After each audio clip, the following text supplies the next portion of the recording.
Once upon a time, infinity itself rested within a single point in the loving embrace of nothing. Then, in less than an instant, from this perfect singularity, everything was born. Heat, energy, light, gravity, matter.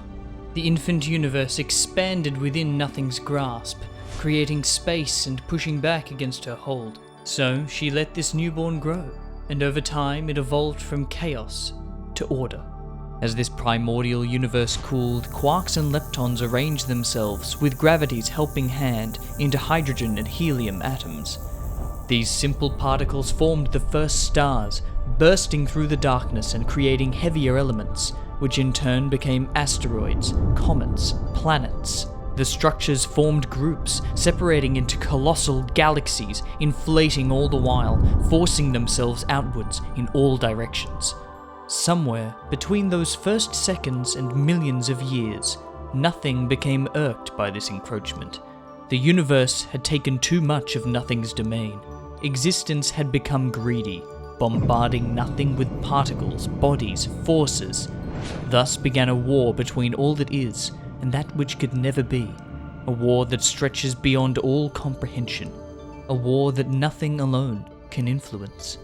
As the years turned from millions to billions, nothing noticed a cycle among the stars. After burning bright for so long, they tired and began to die. Many made dramatic shows of their demise, sending forth a plethora of materials to the wider universe in great explosions that echoed across entire galaxies. These stellar funerals drew the attention of nothing, and while some sickly stars remained in different forms, others she claimed, forcing them inwards, pulling and crushing them down until they'd returned to their original state, the Singularity. The universe retaliated, and more galaxies, stars and planets arose, twisting and turning through space, piercing the beyond ever faster, its hunger insatiable. What was once a single point in a boundless void was now impossibly vast and complex, nigh comparable to nothing herself. Eventually, through the eons and overwhelming odds, life emerged. Bacteria, fungi, plants, animals, man. Seemingly insignificant amongst the cosmos, a minuscule speck in a web of trillions, nothing noticed.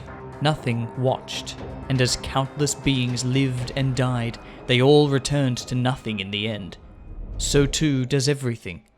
Reality continues to push against the surrounding nothing, its boundaries growing exponentially, its progress so rapid that eventually all that will lie between the disparate elements of existence is nothing itself. Until then, we remain locked in this inexorable slide to defeat.